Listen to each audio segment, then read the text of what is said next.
the evening, and I decided to go out for a little walk because I need to acclimate to this place, and shockingly out of breath, more than I thought, I guess, with taking some time, being somewhat lazy with the move and everything.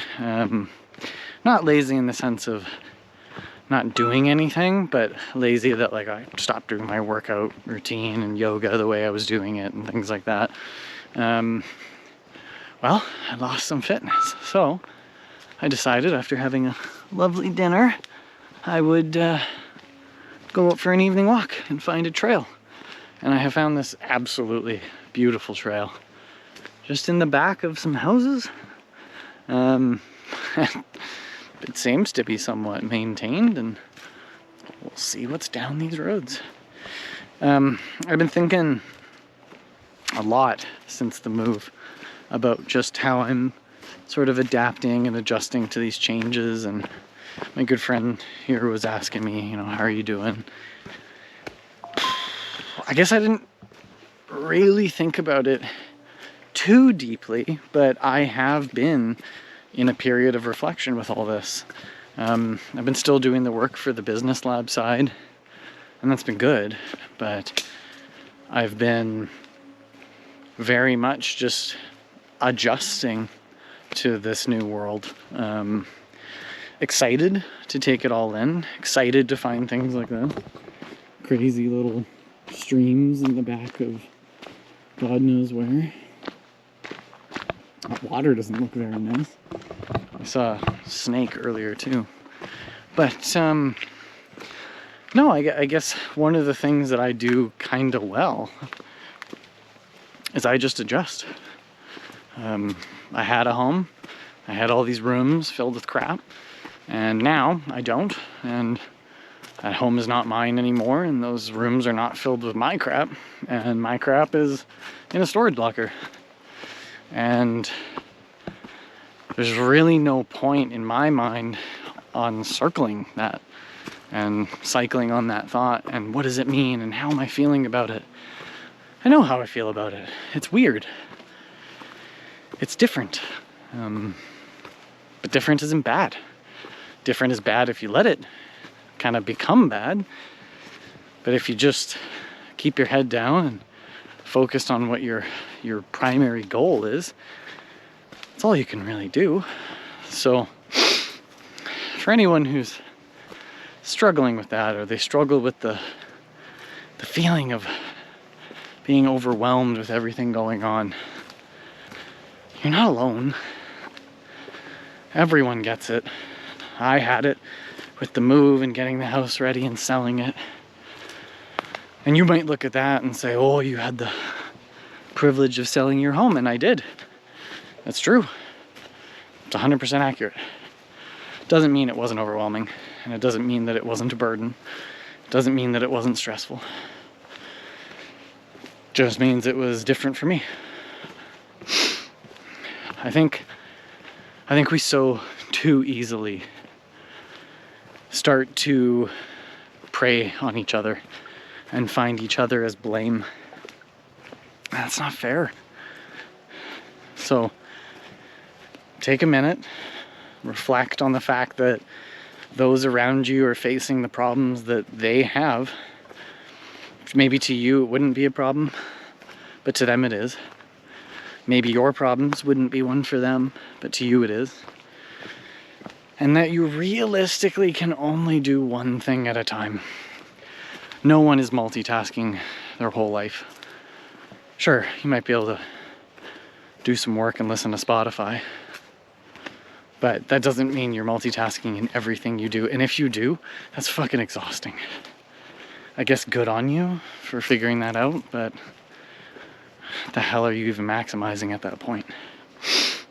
So just remember that part of it. It's what I keep thinking about. And remember that sometimes, if you're like me, you're just out of shape and you just need to go for a walk.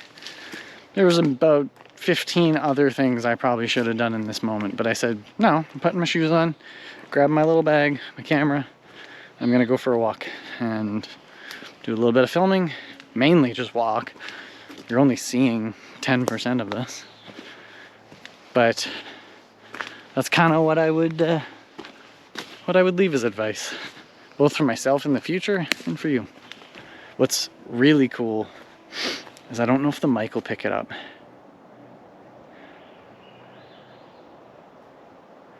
But I'm close to one road.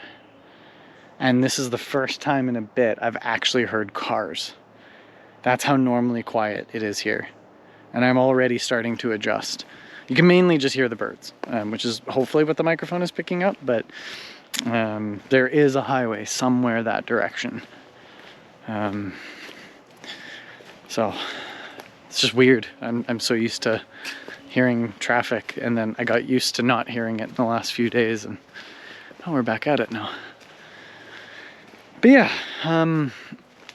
I want to take part in some things that make the community better.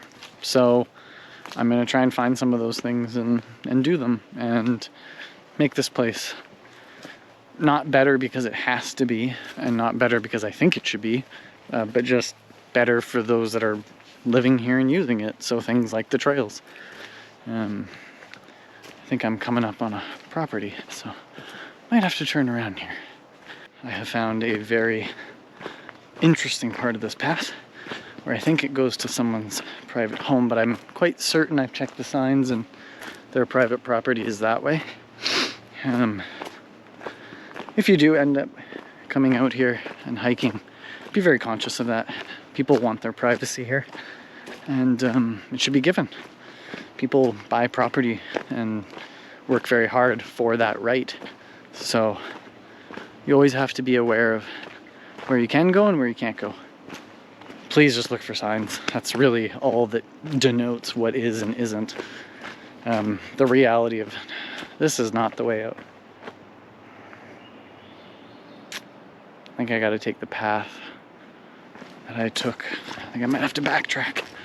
I guess technically you are supposed to look at a map and figure out where you're going, but who in their right mind does that?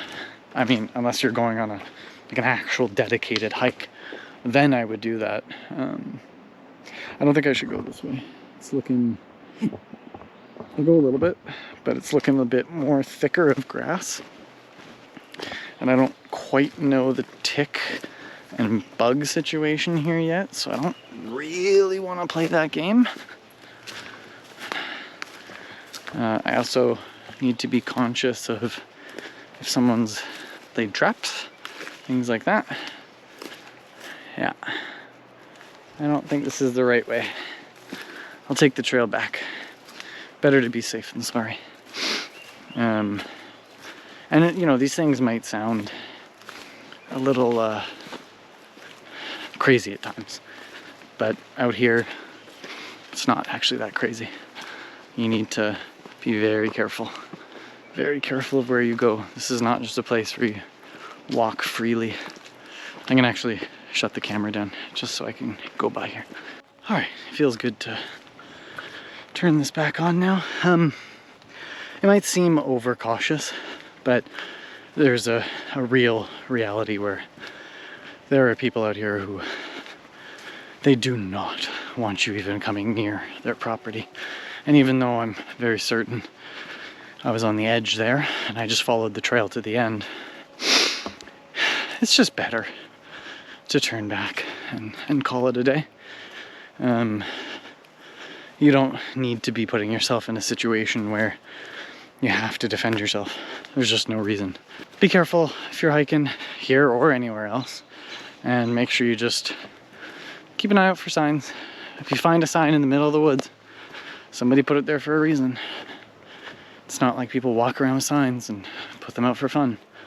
So, and I wouldn't have gone on this trail with an unknown end stop point if I didn't know that I had enough time to get back. So, you know, I'm always keeping clock of how much time and daylight I have left. I also account for how tired am I, water, which I have in my bag, and could I run if I have to. Because you know, I'm not that far from the city here. I'm probably a decent ways away, to be honest, because I kind of get into a hiking frame of mind where I zone out, but I zone in, and all I do is just keep walking. And I know that because my left foot is now blistered, and I know why. It's because these are my skate shoes. I was just planning to go for a little jaunt, and I should have worn my hiking shoes, but per usual, I didn't think I would need them, and I did. So if you're gonna hike into the woods, be conscious of these things. Know your location. Have a compass on you and know how to use it. And if you don't have a compass, be really fucking good at navigation. But anyone who's even a master navigator, they'll get lost. They'll get turned around. I can tell you right now that that direction is north, and I guarantee it is, because I have a really good sense of direction even when I'm in a new place, because I'm keeping track of it. So, but when you get tired, you lose your sense of tracking. So I am gonna have to take a look at my left foot here, though. I've got something going on. It's hurting quite a bit. So let's see. Okay.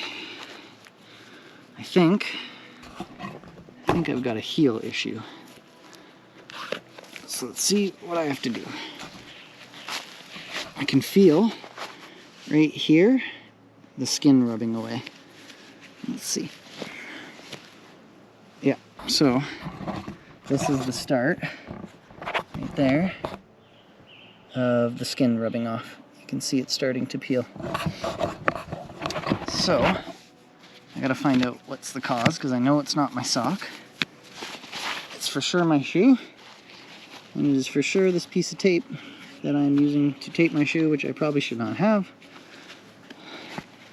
I'm gonna replace that. Get all this crap off my heel.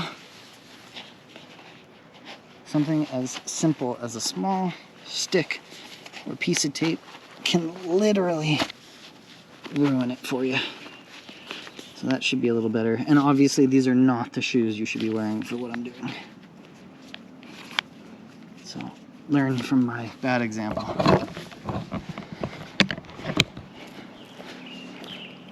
Ten times better. Immediately better. So, you know, there's a lot of people that would just keep hiking through the pain, and they'd be like, well, I'll get to the end.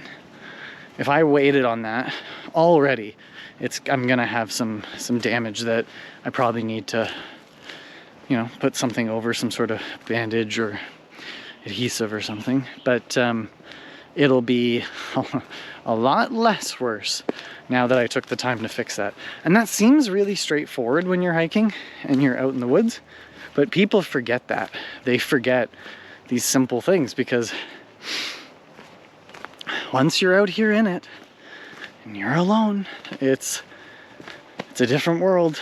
All it takes right now is a bear, a moose, an elk to walk in front of my path, and my day has changed drastically. Hell, I mean, there's people, especially from where I was living before, in the mountains of Alberta, they'll have cougars and mountain lions stalking them, and you don't see them until they want you to see them. So, you know, I grew up hiking and camping in the backwoods. It was something my dad and my mom taught me a lot about ever since I was literally young. So I was a toddler sleeping in tents in the back paths and trails of Lake Superior Provincial Park. It's not something that you can just come out and do. You need to practice. You need to learn. When I was doing the Duke of Edinburgh program when I was younger, one of the things we taught people to do was, okay, walk into that field and set up your tent. And they go, well, I don't want to set up my tent and take it down. Like, I know how to do it. It has all the parts. And you say, okay, does it? Well, yeah, all the parts are in there. I bought it. It's my family's. It was my dad's. Okay, well, until you've set it up, you don't know that. And 2, when we go camping and we start walking and we have to set up camp and you're now exhausted because we just did a massive workout and now we have to set up the place we're going to sleep, you don't want to be doing that tent for the first time when you're tired. Preparation is number 1. You have to run through it, you have to do it, you have to know how to do it, and you have to know how to actually repeat that process. Because it gets boring. I can tell you, I've set up a tent more times than probably everyone I know combined. But you know what I can do, kind of in my sleep while it's raining? I can set up a fucking tent. So, you know, there is value to it. Just figured I should make it clear I have officially left the path. And it was, just in behind some houses. It's looking very nice here tonight. Look at the mountains.